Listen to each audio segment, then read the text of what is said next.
L'Iran et la Turquie ont-ils subi une guerre climatique? C'est un sujet fascinant parce que vous avez à la fois de la science, du journalisme et vraiment des questions déontologiques. Par exemple, pour commencer, un journaliste sera-t-il capable, aura-t-il l'honnêteté intellectuelle de reconnaître qu'il y a des choses qu'il ignore, de reconnaître que des recherches ont été faites en secret par certains laboratoires pendant parfois des décennies, ce qui fait qu'il n'est pas capable, déontologiquement, d'affirmer à son audience qu'il sait ou ne sait pas ce qu'il s'est passé. Il faut se l'appliquer déjà dans cette vidéo. Le sait-on, ne le sait-on pas? On a évidemment des anecdotes, on a des témoignages qui sont très nombreux. Une grande masse d'anecdotes peut devenir rapidement quelque chose de convaincant. Mais bien sûr, il faut rester prudent. Mais vous observerez que la prudence, ou plutôt le manque de prudence, est plutôt dans le camp adverse, c'est-à-dire les négationnistes. Les négationnistes qui se font tout le temps appeler des conspis, mais qui sont des négationnistes. Vous savez par exemple que dans le cas des inoculats Pfizer, ils ont menti, mais de la façon la plus sale possible, en vous déclarant que les effets secondaires n'existaient pas. Aujourd'hui, par exemple, le Télégraphe vous sort un article de journal où il fait témoigner des patientes qui sont en fauteuil roulant à cause des effets secondaires. Certaines, bien sûr, sont même mortes, on le sait, on a plein de cas comme ça. Lisa Shaw à la BBC, Lord Zion également, tous les deux morts en Angleterre, et c'est parce que c'était des célébrités finalement qu'on a pu le savoir, mais il y avait plein d'autres cas. Donc la prudence, elle est à avoir dans les deux camps. C'est-à-dire d'un côté, vous avez les négationnistes qui, eux, vont vous dire non, je le sais. Alors ils ne sont pas scientifiques, ils n'ont aucune formation scientifique de quelque sorte que ce soit, mais ils vont vous dire d'entrée de jeu, non, c'est sûr, les armes climatiques n'existent pas. Alors, ça, malheureusement, pour eux, c'est faux. En fait, les armes climatiques existent et il faut bien distinguer d'ailleurs l'intention de la technologie. Alors, l'intention, elle existe complètement. Les Américains ont fait profession de foi d'utiliser les méthodes de manipulation du climat dans les guerres. Vous avez eu l'opération Popeye, notamment pendant la guerre du Vietnam. À l'époque, ça utilisait des méthodes chimiques. Les méthodes chimiques, bien sûr, ne peuvent pas être utilisées à grande distance, il faut ensemencer les nuages. La méthode la plus ancienne, c'est l'iodure d'argent, ça a plus de 80 ans, certains vous diraient même 100 ans. Ça avait commencé à être étudié en fait dès la Première Guerre mondiale. Parce que pendant la Première Guerre mondiale, on essayait de cacher les bateaux, par exemple. Et puis, on s'est dit peut-être qu'on arriverait à pouvoir dissiper un brouillard, parce qu'en mer du Nord, le brouillard, évidemment, c'est très fréquent. Donc, on avait les méthodes chimiques et on avait l'intention. Le président Johnson avait fait profession de foi, lui aussi, d'utiliser les armes climatique pour pouvoir en particulier obtenir un déni plausible. Voilà, l'important c'est de pouvoir dire ah ben non, c'est pas nous. Mais rapidement, quand vous faites de la recherche sur les armes climatiques, ce qui vous intéresse, c'est de pouvoir contrôler des événements climatiques à distance. Et là aussi, en fait, l'état de l'art est beaucoup plus avancé et sophistiqué que ce que l'on pense. Et puis de toute façon, vous le savez, et vous devez bien sûr le diffuser autour de vous, parce que nous sommes tous journalistes citoyens. C'est pas seulement moi le journaliste citoyen, c'est vous aussi. Vous avez le devoir, si vous voulez rendre le monde meilleur, d'utiliser la méthode journalistique et de la propager autour de vous. Et la méthode journalistique, bien entendu, elle détruit les négationnistes. C'est la première chose qui se passe dès que vous faites un peu de méthode journalistique, que vous interrogez. Vous vous rendez compte que quand quelqu'un vous assène péremptoirement qu'un sujet est complotiste, d'entrée de jeu, il vient d'éventrer et de violer le journalisme. Eh bien vous devez ressusciter le journalisme en disant hop, pas si vite. Comment vous pouvez affirmer comme ça une impossibilité aussi rapidement? Alors d'abord, la propagation des ondes magnétiques dans la haute atmosphère, c'était un sujet absolument majeur pendant la Deuxième Guerre mondiale parce que l'idée était de pouvoir avoir des radars qui puissent voir au-delà de l'horizon.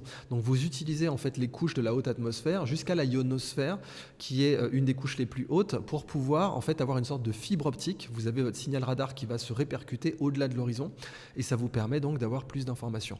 Tous ces sujets ont été étudiés donc pendant la Deuxième Guerre mondiale de façon très abondante, mais rapidement, les gens se sont rendus compte qu'on pouvait avoir un certain impact sur les masses nuageuses, alors qui ne sont pas dans la ionosphère, mais en ayant plusieurs signaux radars, dont certaines méthodes sont bien sûr classifiées encore aujourd'hui, vous pouvez avoir un pourcentage.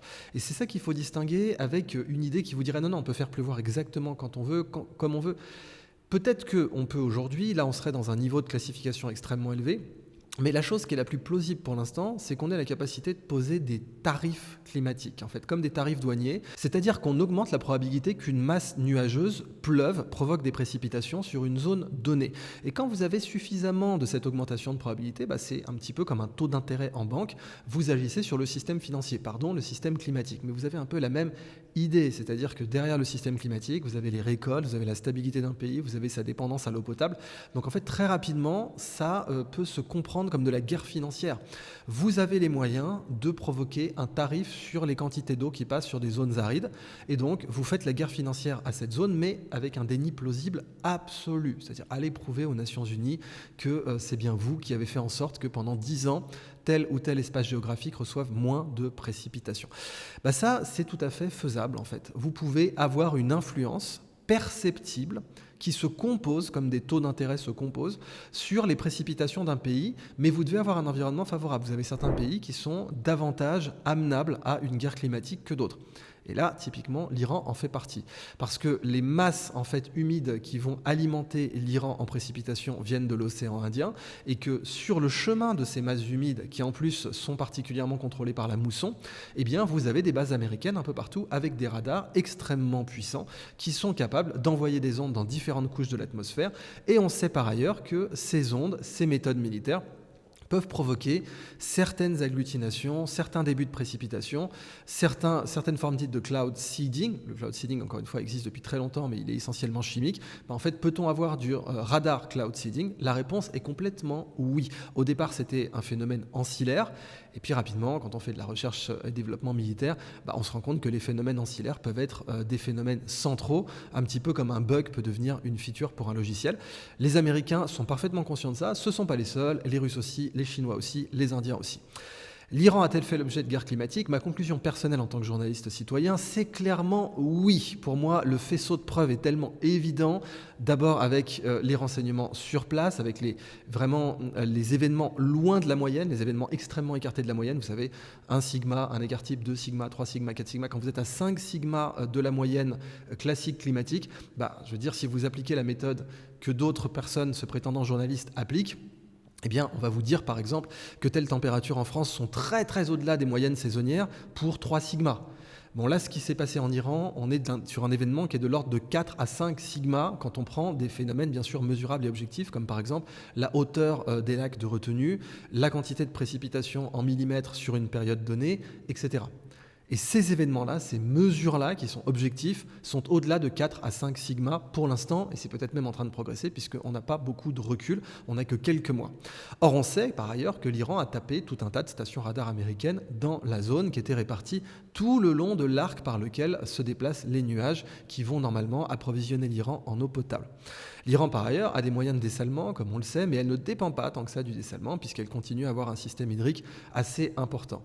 Mais là, on a non seulement ces témoignages, mais en plus, ces phénomènes mesurables qui vont jusqu'en Turquie, avec des inondations, avec des précipitations excessives, avec des barrages et des lacs de retenue qui sont très très au-dessus de la moyenne et qui atteignent même des niveaux qui n'avaient pas été atteints depuis 50 à 60 ans. On est donc sur des événements de 4 à 5 sigma par rapport aux normes climatiques iraniennes.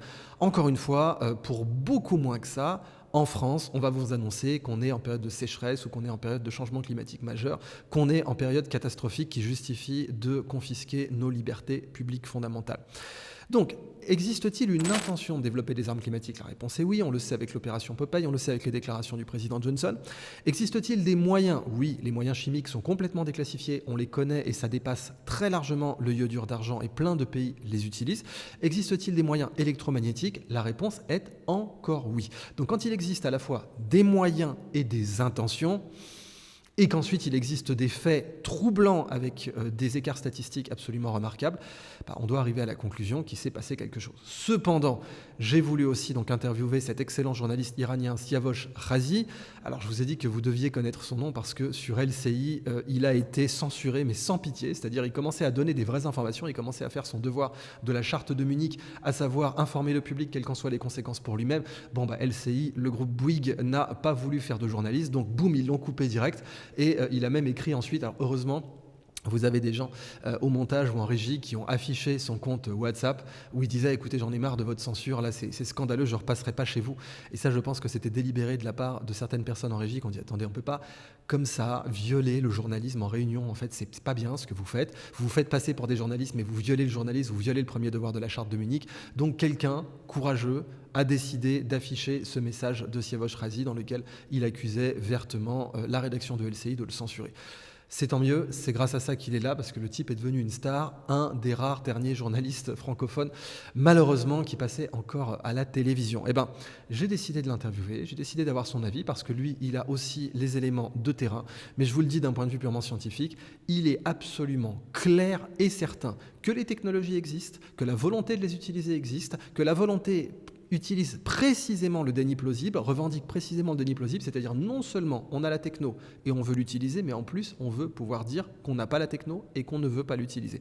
Quand vous avez ces trois éléments, plus des événements climatiques, des événements météorologiques qui relèvent de 4 à 5 écarts types à la moyenne, vous avez quand même une certitude assez solide que des armes climatiques ont été utilisées en Iran. Alors est-ce qu'elles pourront être utilisées ailleurs ? Pour l'instant, vous avez quand même des pays, encore une fois, qui sont plus vulnérables à ce genre d'attaque. Par exemple, la France le serait beaucoup moins que l'Iran parce qu'elle a un climat océanique avec d'ailleurs une grande diversité de masses nuageuses et une grande diversité de phénomènes météorologiques qui peuvent l'approvisionner en eau potable. Alors que pour l'Iran, vous pouvez vraiment fixer un tarif. Vous avez des détroits climatiques. En fait, c'est peut-être là-dessus qu'on peut conclure sur cette notion. Vous avez des cols d'étranglement, des goulets d'étranglement climatiques qui rendent certains pays plus sensibles que d'autres. Est-ce que la Chine est visée aussi ? Est-ce que la Russie est visée aussi ? La Russie est un des pays qui serait justement les plus difficiles à viser. Est-ce que certains pays d'Amérique du Sud ont été visés, notamment pendant la guerre froide ? Ces questions se posent, mais vous imaginez bien que, contrairement à ce que les négationnistes vous diraient, c'est-à-dire « Ah oui, mais on n'a pas de preuves ». Oui, la CIA, elle aime bien laisser des preuves partout, hein, on est d'accord. Le déni plausible n'est pas du tout son cœur de métier. Enfin, n'oubliez tout de même pas que l'absence de preuves n'est pas la preuve de leur absence. Et ça, c'est une règle scientifique absolue. Quand on est journaliste, on doit composer avec le fait qu'il y a un brouillard de guerre, parce que, en conclusion, qui dit guerre climatique dit brouillard de guerre climatique, dit on n'a pas tous les éléments, mais encore une fois, on peut conclure sans ambiguïté qu'il existe l'intention, il existe la technologie et il existe la volonté de revendiquer le déni plausible. La parole maintenant est à Siavosh Razi. Siavosh Razi, bonjour, c'est vraiment un honneur de vous recevoir sur la chaîne. Vous êtes en direct là de Téhéran, enfin on enregistre, on va rajouter des éléments, mais j'ai l'avantage de vous interviewer directement depuis Téhéran. Vous êtes donc journaliste international, grand reporter. Est-ce que vous pouvez nous en dire un peu plus sur vous ? Parce que vous êtes devenu viral, évidemment, maintenant une grande partie de la francophonie vous connaît pour votre coup de gueule sur LCI, qui était d'ailleurs tout à fait justifié. Enfin, vous avez respecté votre premier devoir de la charte de Munich, informer le public, quelles qu'en soient les conséquences pour vous-même. Ça forcément inspire toute une génération de journalistes citoyens, jeunes et moins jeunes, dont votre serviteur fait partie. Est-ce que vous pouvez nous en dire un peu plus sur votre parcours journalistique et sur votre approche du métier ? Alors, pour résumer, je suis journaliste depuis 38 ans. J'ai travaillé pendant 10 ans en France. Ma première expérience journalistique, c'était pendant 2 ans à Témoignage chrétien. Ensuite, 2 ans à Jeune Afrique. Ensuite, j'ai travaillé pendant 6 ans à Radio France Internationale, au service persan de Radio France Internationale, tout en travaillant à côté pour différents médias franco-suisse par exemple ou français. Et en 1998, j'ai décidé de revenir en Iran, mon pays d'origine. C'était après l'élection, la première élection du premier président réformateur Mohammad Khatami. Et depuis 28 ans, je suis ici journaliste en Iran. J'ai travaillé pendant 17 ans à l'agence France Presse, au bureau de l'AFP à Téhéran, et depuis 8 ou 9 ans à peu près, je suis officiellement correspondant de Radio France Internationale et de France 24, dont je suis fidèle. C'est là où j'ai appris le métier et les principes et l'éthique journalistique. Mais lorsqu'il y a des crises, je travaille également pour des chaînes de télévision comme BFM, LCI ou d'autres chaînes. J'ai travaillé aussi, quand je suis rentré en Iran, j'ai commencé aussi à travailler pour la radio suisse romande. À la fois Radio France Internationale et Radio Suisse romande, c'était mes premiers soutiens quand j'ai décidé de rentrer en Iran. Voilà. Donc, au départ, je pensais que j'aurais l'Iran serait au centre de l'actualité pendant 5 ans, parce que j'avais suivi donc les événements en Iran, et en fait, depuis 28 ans, l'Iran est au centre de l'actualité mondiale, et je pense que ça sera encore le cas pendant quelques années. C'est, incritiquable et votre couverture sur l'Iran, votre connaissance de l'Iran est en effet, tout aussi impeccable. Donc là, encore une fois, vous êtes depuis Téhéran. On voit derrière vous qu'il y a un grand ciel bleu, que le temps est magnifique. C'est le sujet, en effet, de cette interview. Je rappelle aussi que vous êtes passé chez beaucoup de nos confrères, notamment chez Toxin, mais pas seulement, et vous avez créé votre chaîne YouTube, @siavoshra. Nous allons l'afficher, bien sûr, @siavoshra. Vous venez de la créer et j'insiste sur le fait que vous êtes le bienvenu sur ma chaîne pour des directs. Là, on a décidé de faire cette interview en différé pour pouvoir ajouter des éléments, notamment des éléments de montage. Alors, Mais les en réseaux... fait, pardon, juste, c'est Siavosh Ghazi, c'est Siavosh Ghazi. D'accord, Ghazi, ok. Donc, voilà, @siavosh Ghazi, donc comme votre prénom et votre patronyme. Alors, les réseaux aujourd'hui sont bouillonnants de la question des manipulations climatiques et là-dessus, très souvent, il est difficile de faire la part des choses. Alors, on a rappelé et une introduction a été donnée avant cette interview dans la vidéo finale, mais j'insiste sur la convention NMOD. Alors, il faut quand même rappeler à notre audience que cette convention donc interdit d'utiliser des techniques de modification de l'environnement à des fins militaires et hostiles, et elle date du 10 septembre 1976, donc bien avant que l'Iran ne devienne une république islamique. Elle est approuvée à New York le 10 septembre 1976 et elle entre en vigueur le 5 octobre 1978, selon la collection des traités des Nations Unies. Alors, la page officielle des Nations Unies indique qu'il y a 48 signataires, 78 parties, qui toutes déclarent l'interdiction d'utiliser des techniques de modification de l'environnement. Donc ça veut dire que ça fait plus de 50 ans maintenant que les questions de modification de l'environnement à des fins militaires ou politiques sont sur la table, sont publiques, ne sont pas des objets de spéculation ou en tout cas de classification militaire. On a rappelé l'opération Popeye pendant la guerre du Vietnam, qui consistait donc à faire pleuvoir davantage sur la piste Ho Chi Minh pour couper la logistique du Front de libération nationale vietnamien. Et là, c'était une méthode chimique. On sait bien sûr que l'agent orange a été utilisé aussi. C'était pas pour des modifications climatiques, encore que parce que les défoliants ont un impact climatique, puisque les arbres transpirent moins, donc on a moins de nuages qui se forment sur une zone. Donc en réalité, même l'agent orange, qui est aussi parfaitement déclassifié aujourd'hui et qui continue à faire des victimes encore aujourd'hui en 2026, puisqu'on a des enfants qui naissent déformés à cause de la pollution à l'agent orange. Donc on sait que tous ces sujets-là sont ouverts, ont été utilisés, que les États-Unis ont non seulement confirmé qu'ils les avaient utilisés, mais qu'ils avaient la volonté et la technologie. Et maintenant, bien sûr, on a la question de la modification des masses nuageuses ou l'influence ou la perturbation, c'est le terme plus technique, la perturbation des masses nuageuses à distance par des signaux radars. Or, j'ai beaucoup de dépêches à vous montrer, en particulier sur ce qui se dit sur les réseaux. Alors, on rappelle que le président de la République iranienne, Mahmoud Ahmadinejad, avait ouvertement accusé les États-Unis aux Nations Unies, donc à la tribune des Nations Unies. Il avait accusé les États-Unis d'utiliser des armes climatiques pour perturber les masses nuageuses iraniennes. Ça, c'est quand même un premier point très important. Est-ce que vous voulez nous en dire plus sur ce point ? Écoutez, à l'époque, il avait été beaucoup critiqué, même en Iran, on s'était moqué de ces déclarations.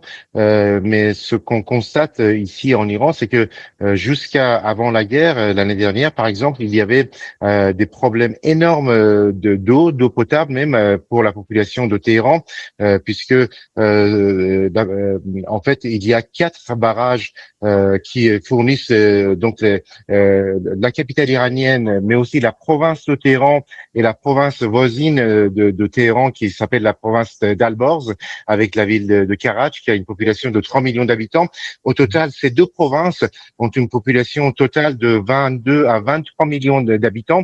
Donc, ça représente quand même près de 25% de la population iranienne. Et les 4 barrages autour de Téhéran étaient pratiquement totalement vides, moins de 10% d'eau, à tel point que, par exemple, l'année dernière, donc le gouvernement avait demandé à la population de faire des économies d'eau, et tous les soirs, il y avait des coupures du réseau potable, pour éviter que les gens utilisent l'eau potable pendant la nuit. Et donc c'était une situation très très difficile. Ça a été également vrai dans d'autres régions de l'Iran. Beaucoup d'étangs ont été complètement asséchés. L'exemple le plus important, c'est l'assèchement total du lac d'Urumie, qui est le plus grand lac du monde, qui était totalement asséché. Et maintenant, depuis le début de la guerre, on assiste à un changement climatique totalement un changement climatique très très important, puisque de nombreux barrages qui étaient vides l'année dernière sont désormais plein, déborde, notamment dans la partie ouest de l'Iran. De nombreux étangs qui avaient été complètement asséchés ont de nouveau de l'eau. Le lac de Roumier lui-même a 1 mètre d'eau, ce qui était inimaginable il y a encore un an. On pensait à l'époque, il y a un an, que ça serait une catastrophe pour toute cette région du nord-ouest de l'Iran, parce que ce lac est très salé. Enfin, l'eau de ce lac était très salée, et avec des vents de sable, ça pouvait provoquer des catastrophes dans toute la région au niveau de l'agriculture et de la vie des populations. Et donc il y a ce nouveau phénomène depuis le début de la guerre auquel on assiste, avec beaucoup de pluie, beaucoup de barrages qui sont désormais remplis. Le lac de Roumier a 1 mètre d'eau, ce qui était inimaginable il y a encore un an. J'ai interrogé un expert il y a moins d'une demi-heure, et il me disait qu'en fait tous les barrages dans les provinces d'Azerbaïdjan, Azerbaïdjan occidental et oriental, donc qui sont dans le nord-ouest de l'Iran, sont totalement pleins et débordent, ce qui fait que avec les pluies qui tombent, l'eau de ces barrages viennent remplir ce lac de Roumier, qui est donc revis de nouveau, avec d'autres exemples que je peux citer, si vous voulez, de pluie qu'on n'a jamais vu depuis des dizaines d'années. Complètement confirmé que l'Iran subissait depuis 2020 sa pire sécheresse multiannuelle jamais enregistrée. Et ça, c'était remarquable. D'ailleurs, on disait à l'époque qu'ils étaient proches du day zero, c'est-à-dire des moments de rationnement. Et en effet, je vais montrer quelques-unes de ces dépêches. On a le barrage de Darbandi Khan, cette fois qui est en Irak, qui est à 100% de capacité pour la première fois depuis des décennies. On a le niveau historique du Tigre, donc avec des inondations dans la région de Diyala, en Irak toujours, et le retour des nuages et des pluies hebdomadaires en Iran. D'ailleurs, le niveau aussi de masse verte, ce qui est une observation météorologique assez typique, enfin plutôt climatique, en Irak, dans les zones marécageuses, les marches irakiennes n'ont jamais été aussi vertes. Alors, je vais afficher plusieurs exemples, et puis l'avantage aujourd'hui, c'est bien sûr que X, Twitter, traduit automatiquement. Donc, on peut comme ça communier avec Twitter en arabe, Twitter en farsi, Twitter en turc.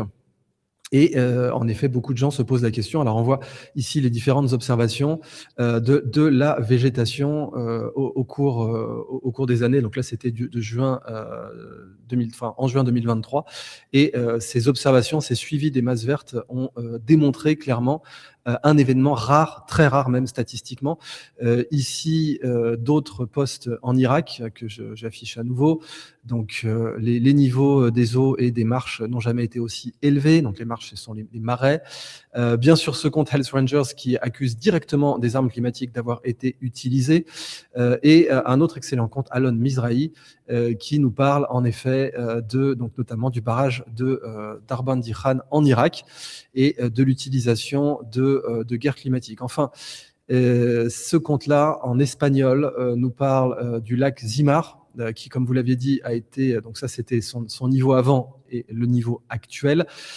Donc on est loin vraiment d'une masse d'anecdotes séparées. On a vraiment une très grande coordination d'événements statistiquement rares, des lacs qui atteignent leur plus haut niveau, des barrages de retenue qui atteignent leur plus haut niveau, des masses vertes observables par satellite qui atteignent leur plus haut niveau, et le Tigre aussi qui atteint des plus hauts niveaux historiques.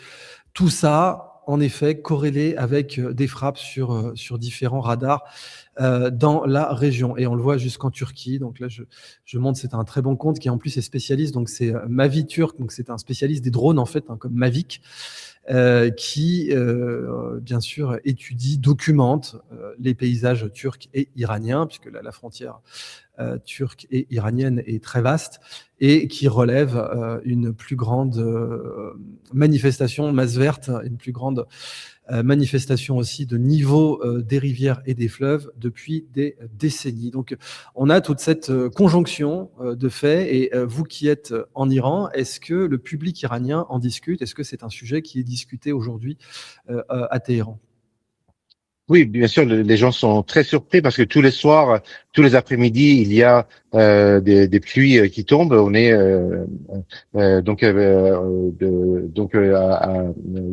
à 40 jours du début du printemps. Il y a encore tous les jours des pluies. On prévoit, les météorologues prévoient qu'il y aura encore des pluies pendant 3 semaines.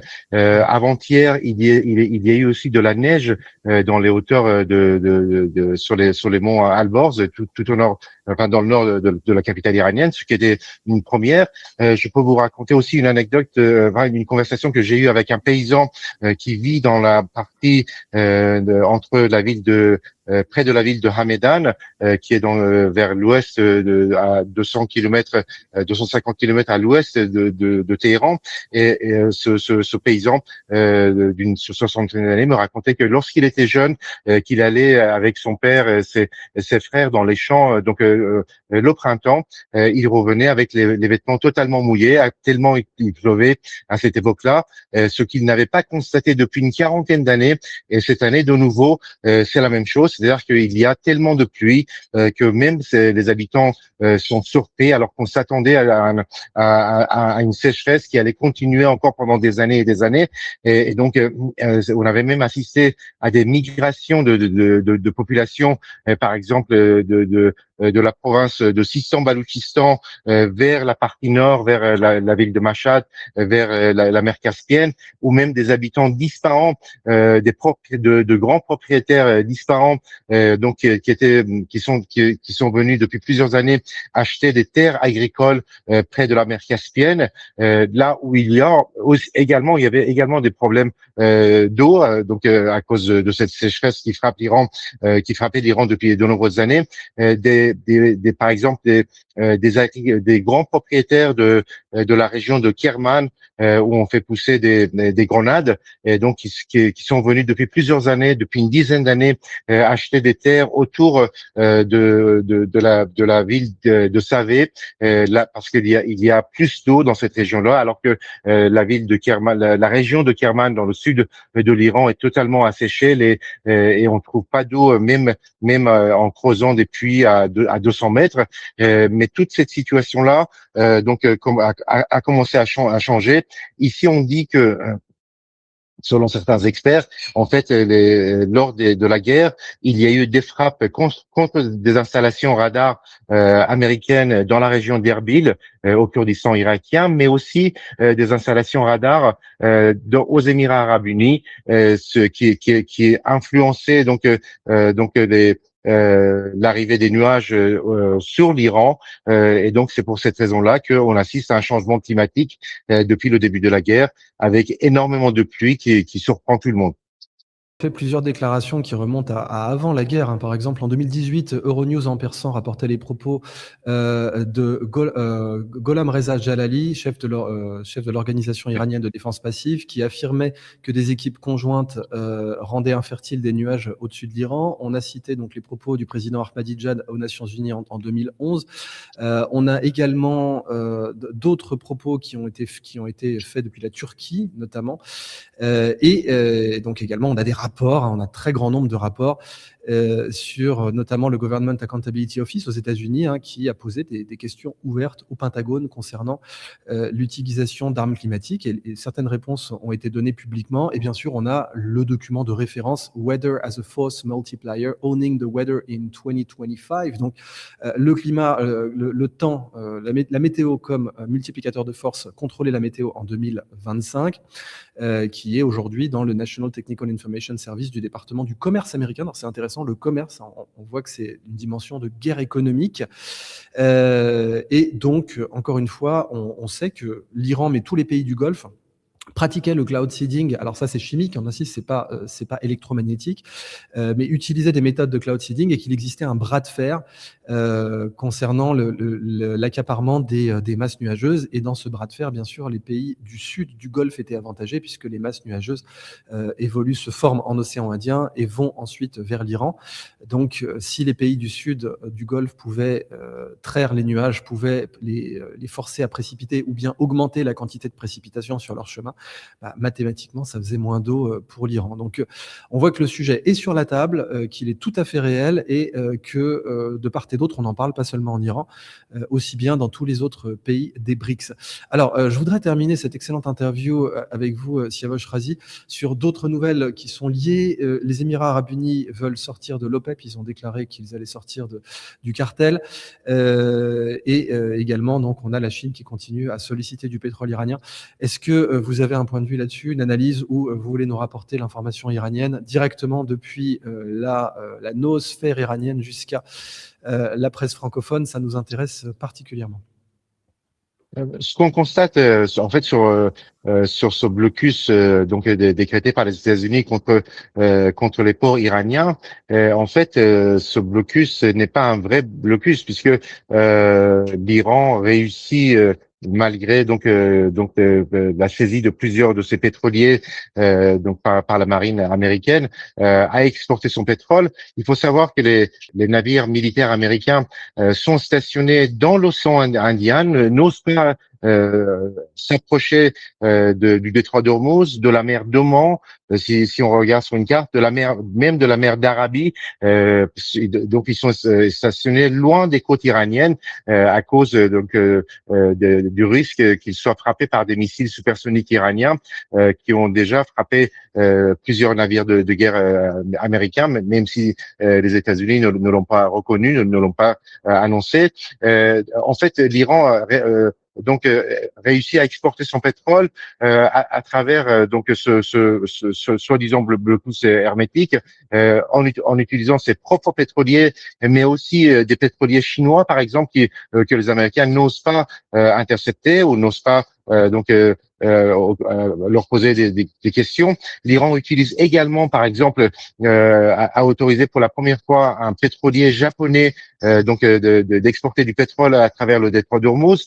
Il y a des négociations avec la Corée du Sud. On sait que 26 navires sud-coréens sont bloqués dans le détroit d'Ormuz et donc les Coréens, il y a eu deux délégations sud-coréennes qui sont venues en Iran pour obtenir l'autorisation pour de les faire passer, de les faire sortir de cette région. La même chose avec l'Inde se passe actuellement. Il y a des discussions. Il faut savoir que l'eau détroit d'Ormuz, en fait, ce n'est pas des eaux internationales, puisque l'Iran possède 6 îles qui ont été occupées immédiatement après la sortie, le départ des Britanniques de la région en 1968, et immédiatement après le départ des Britanniques de cette région, l'Iran a occupé les îles d'Abu Moussa, la petite et la grande tombe, l'île de Syrie et 2 autres petites îles. Et en fait, tous les navires qui traversent le détroit d'Ormuz pour venir dans le Golfe Persique doivent obligatoirement passer par les eaux territoriales iraniennes. L'Iran désormais a décidé d'imposer une taxe pour le passage de ces navires qui traversent les eaux internationales. L'Iran, malgré les déclarations américaines, réussit à exporter son pétrole, d'autres produits. Je peux vous citer un exemple, par exemple, d'un ami qui travaille dans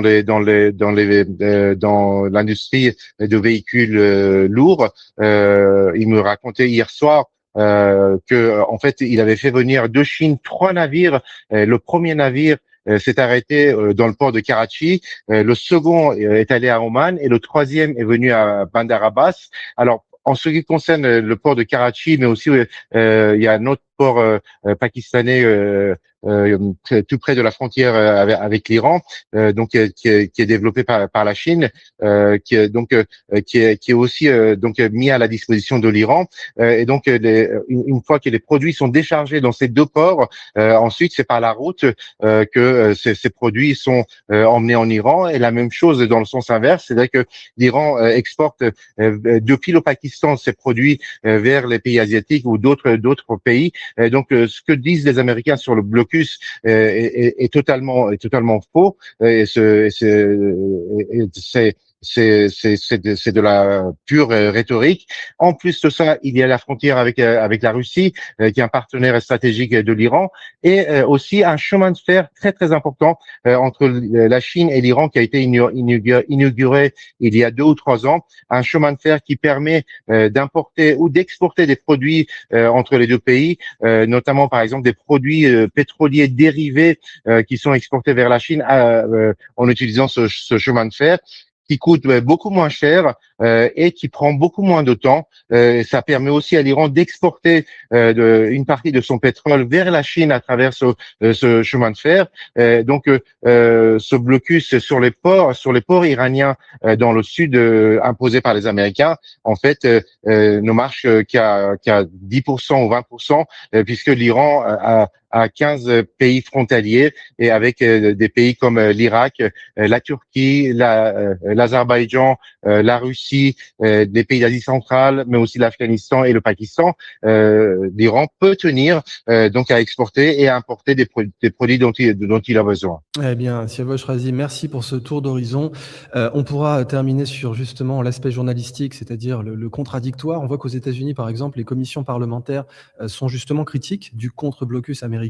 On a eu plusieurs interviews, notamment de Pete Hegseth, qui a été vertement attaqué par différents parlementaires américains en lui reprochant la stratégie de Washington dans la zone. Donc, on voit au minimum qu'un certain contre-pouvoir démocratique commence à émerger. En Israël, il y a de plus en plus de critiques sur l'approche stratégique de cette guerre. Bien sûr, l'aspect aussi libanais qui est de plus en plus critiqué. Malheureusement, en francophonie, on a très très peu d'informations qui sont propagées et qui sont diffusées à ce niveau. On a même une dissonance cognitive assez complète entre, par exemple, les binationaux francophones et les citoyens israéliens.